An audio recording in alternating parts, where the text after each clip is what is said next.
Je reprends la dernière phrase de la partie précédente. Quand l'âme se fond dans ma volonté, c'est le néant qui s'élève vers le tout et le tout qui descend vers le néant. C'est le plus noble, le plus pur, le plus beau et le plus héroïque acte que la créature puisse faire. Oh oui, je te le confirme, ma volonté est un sacrement qui surpasse tous les sacrements institutionnels ensemble. Le sacrement de ma volonté agit d'une manière plus admirable, sans aucun intermédiaire, sans rien de matériel. Il opère entre ma volonté et la volonté de la créature. Les deux s'unissent et forment le sacrement. Ma volonté est vie et l'âme en reçoit la vie. Ma volonté est sainteté et l'âme en reçoit la sainteté. Ma volonté est force et l'âme en reçoit la force, et ainsi de suite. Par contre, combien mes autres sacrements, ces canaux que j'ai laissés à mon Église, doivent-ils travailler pour disposer les âmes, à supposer qu'ils y parviennent? Combien de fois ils sont bafoués ou méprisés, quelques-uns s'en servent même pour leur gloire personnelle et pour m'offenser. Ah, si tu savais les grands sacrilèges commis dans le sacrement de pénitence et les abus horribles dans le sacrement de l'Eucharistie, tu pleurerais avec moi. Oh oui, seulement le sacrement de ma volonté peut chanter victoire. Il est complet dans ses effets et intouchable par les offenses des créatures. C'est que, pour entrer dans ma volonté, la créature doit mettre de côté sa propre volonté et ses passions. C'est seulement alors que ma volonté l'investit et accomplit en elle ses prodiges. Quand je parle de ma volonté, je célèbre sans arrêt, ma joie est complète. Pour les autres sacrements, par contre, mon cœur nage dans le chagrin. L'homme les a changés en fontaines d'amertume alors que je les avais institués comme des fontaines de grâce.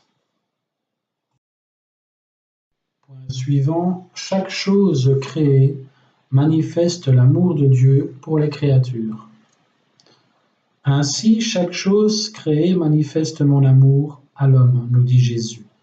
S'il n'en était pas ainsi, la création n'aurait aucun but, ce qui serait une absurdité puisque je ne fais jamais rien sans but.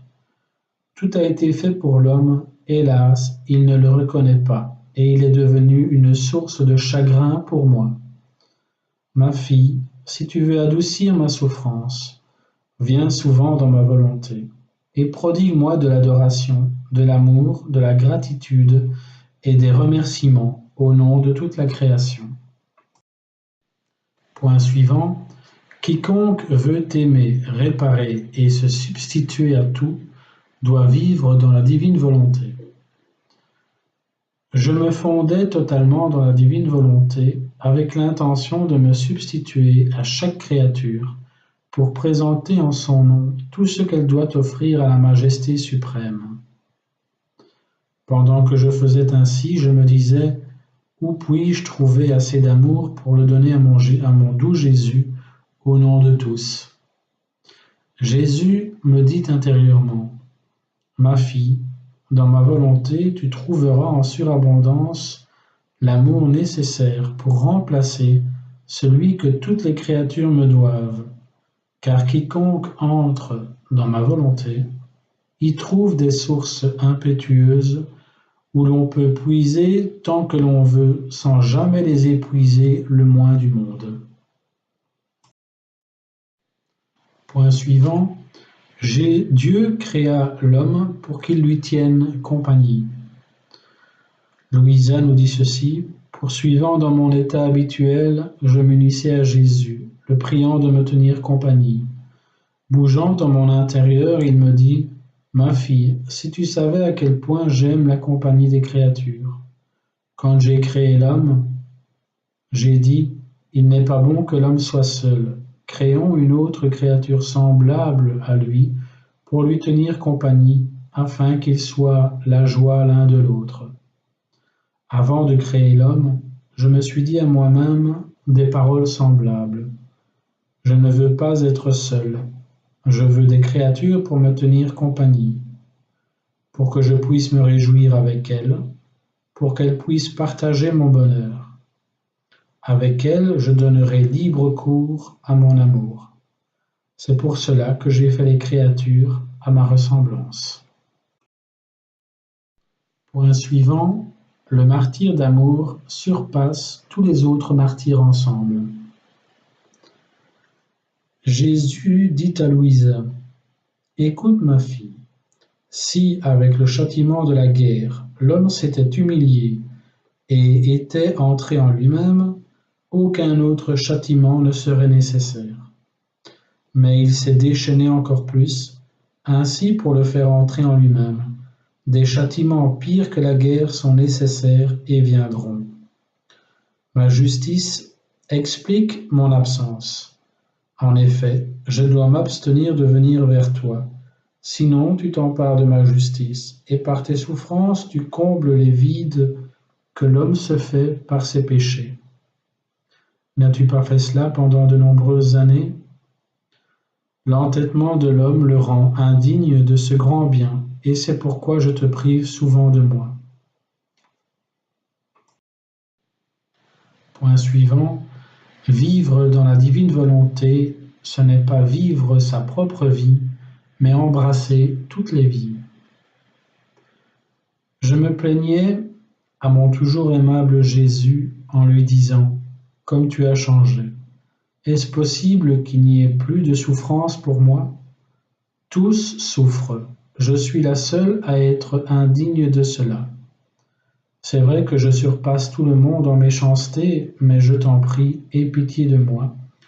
Ne me refuse pas au moins les miettes des souffrances que tu distribues en abondance aux autres.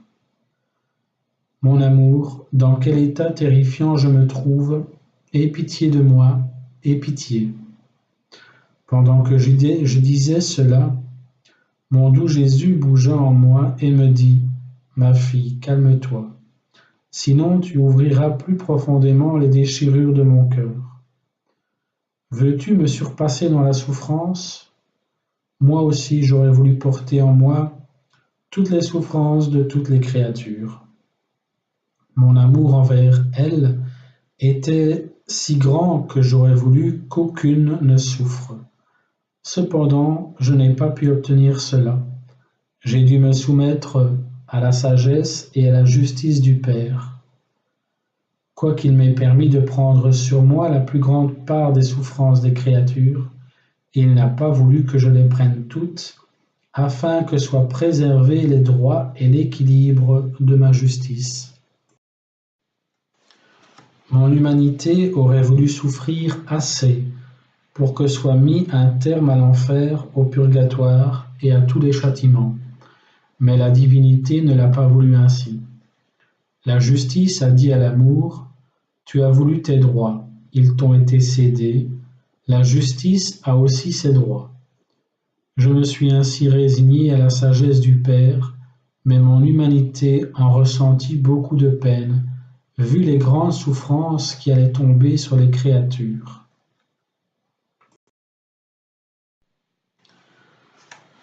Ensuite Jésus dit, « Ma fille, quand je t'ai demandé si tu consentirais à vivre dans ma volonté, tu as accepté en disant, je dis oui, non pas dans ma volonté, mais dans la tienne, afin que mon oui ait toute la puissance et toute la valeur d'un oui divin. Eh bien, sache que ce oui prononcé par toi existe et existera toujours, tout comme ma volonté. Avec ce oui, ta vie personnelle a pris fin. Ta volonté ne doit plus vivre par elle-même. Comme toutes les créatures sont dans ma volonté, tu es venu au nom de toute la famille humaine déposer au pied de mon trône, d'une manière divine, les pensées de toutes les créatures que tu portais dans ta propre pensée, pour me donner la gloire pour toutes ces pensées. Dans ton regard, dans ton parler, dans tes actions, dans la nourriture que tu manges, et même dans ton sommeil. Fais de même en me donnant la gloire pour les actions correspondantes des créatures. Point suivant. Celui qui vit dans les hauteurs de la divine volonté doit porter les souffrances de ceux qui vivent en bas. Et point suivant. La divine volonté effectue la crucifixion complète dans l'âme.